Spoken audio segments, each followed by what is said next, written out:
An object chapter 12 की numerical है 10th की। कहता है an object 10 centimetre in front of a convex mirror. एक ऑब्जेक्ट है जो कन्वेक्स मिरर के सामने पड़ा हुआ है। जो ऑब्जेक्ट होता है उसको हम पी कहेंगे इन सवालों में। Forms an image 5 centimetre. Convex mirror में जो इमेज होती है ना वो ऑब्जेक्ट से छोटी बनती है, ये आपने याद रखना है। इमेज क्यू कहेंगे हम। आगे है बिहाइंड द मिरर, और ये मिरर के बिहाइंड बनती है। What is focal length, focal length निकालो। ठीक है, अच्छा ये चीज़ याद रखनी है, जब कन्वेक्स लेंस होगा तो उसकी फोकल लेंथ और इमेज दोनों ही नेगेटिव होते हैं। ठीक है, जो कन्वेक्स मिरर होता है उसमें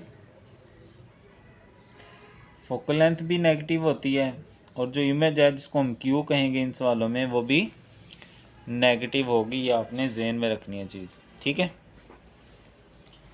तो जो डाटा हमें दिया गया है पहले वो लिख लेते हैं। डाटा में ये दिया गया है कि सबसे पहले उसने कहा है कि ऑब्जेक्ट की हाइट। ठीक है, तो हम उसको लिखेंगे distance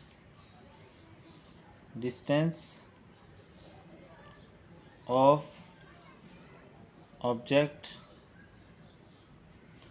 from mirror. Distance of object from mirror, इसको हम पी कहेंगे, और ये हमें दिया गया है 10.0 सेंटीमीटर। ठीक है, दूसरा इमेज दिया गया है distance of image from mirror. Image का डिस्टेंस उसको हम क्यू कहते हैं, और कन्वेक्स मिरर के केस में ये नेगेटिव होता है। नेगेटिव उसने दिया नहीं हुआ लेकिन आपने ये लगाना है। ठीक है, नेगेटिव दिया नहीं हुआ सवाल में, ये आपने। दूसरी ये होता है, आपने याद रखना है, कन्वेक्स मिरर में जो इमेज होता है ना वो बिहाइंड बनता है। ठीक है, बिहाइंड द मिरर बनता है इमेज जो होता है।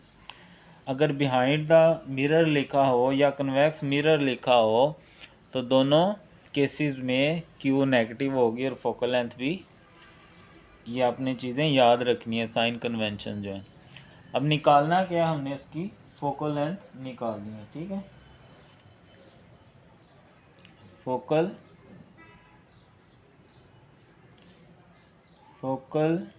लेंथ एफ हमने निकालना है। ठीक है, तो ये हो गया हमारा डाटा। अब सॉल्यूशन की तरफ आते हैं।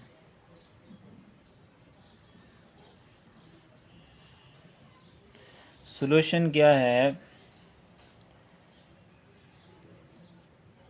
By using mirror formula. हमने चैप्टर में पढ़ा था मिरर फार्मूला। मिरर फार्मूला क्या है, 1/f equal to 1/p plus 1/q। ठीक है, 1/f equal to 1/p plus 1/q। अब फोकल लेंथ हमने निकालनी है।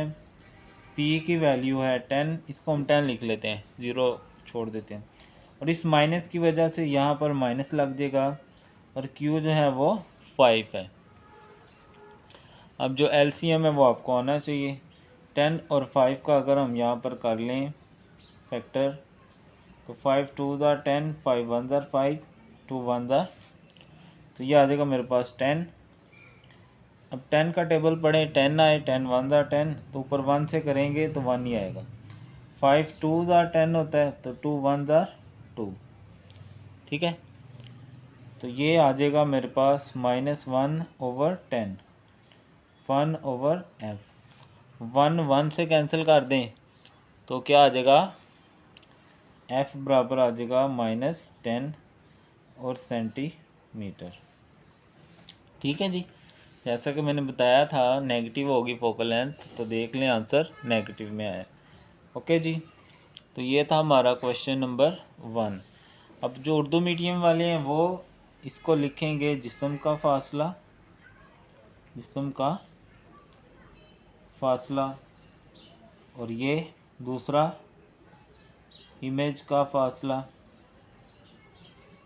फोकल लेंथ को फोकल लेंथ ही लिखेंगे, फोकल लेंथ, ठीक है। और मिरर फार्मूला को मिरर फार्मूला लिख लेंगे, ठीक है, मिरर फार्मूला के मुताबिक।